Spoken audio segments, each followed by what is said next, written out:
Du coup, je suis Rose et je tiens une page sur la coiffure et le partage sur l'handicap invisible, tout ce qui est fibromyalgie et maladie de Verneuil.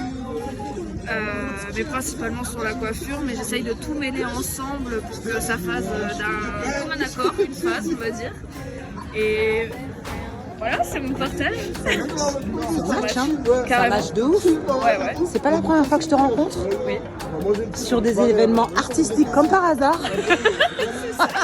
Parce qu'on dirait pas, mais t'as l'air d'une artiste quand même, hein.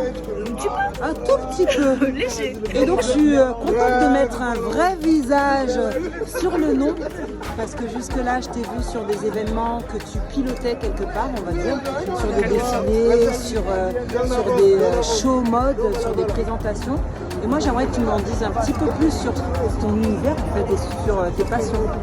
Alors, d'où est né Air Rose Pivoine? C'est tout bête. Avant le Covid, j'étais en stage dans un barbershop. Pourquoi Rose et pourquoi Pivoine? C'est parce que ma maître d'apprentissage m'appelait Rosalie. Et ça s'est réduit à Rose Pivoine parce que j'ai plein de fleurs tatouées sur le corps et j'aime les fleurs. Et j'ai voulu mêler tout ça et à force de recherche, mon nom est devenu Rose Pivoine parce que je coiffe et je fais ça par passion et j'ai envie de partager et pas forcément que sur du professionnel mais aussi sur du personnel et je trouve ça plus enrichissant que de se cloîtrer dans un salon ou se cloîtrer dans un genre alors que pas du tout.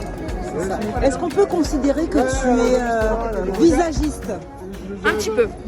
Je m'adapte en fonction des C'est ce que personnes. j'allais dire. Tu m'as volé le mot de la bouche. Hein.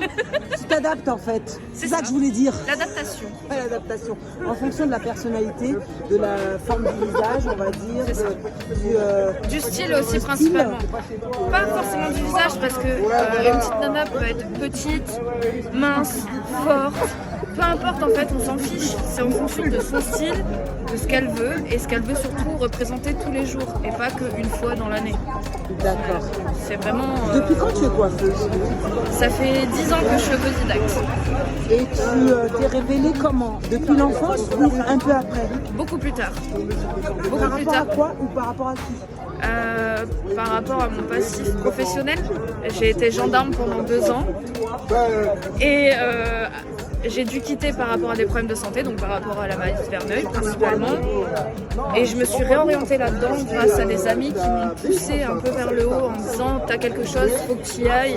Et je l'ai fait petit à petit et j'y arrive. Donc comme on dit, c'est les petites souris dans Cendrillon. Exactement. Qu'est-ce que tu conseillerais à des jeunes qui, comme toi, aimeraient évoluer dans le monde de l'art sous toutes ses formes? Les diplômes, on s'en fiche. Faut faire ce qu'on aime et il faut surtout faire par passion et par envie et aussi avoir des gens autour de nous qui nous poussent et pas forcément que ça soit que nous-mêmes. Donc Rose Pivoine, est-ce que tu te considères comme quelqu'un, comme une personne heureuse? Oui, actuellement oui. Ça me fait trop plaisir. C'est génial.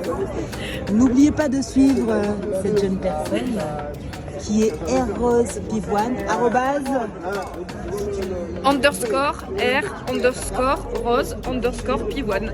Voilà, vous savez tout. Salut, bye bye.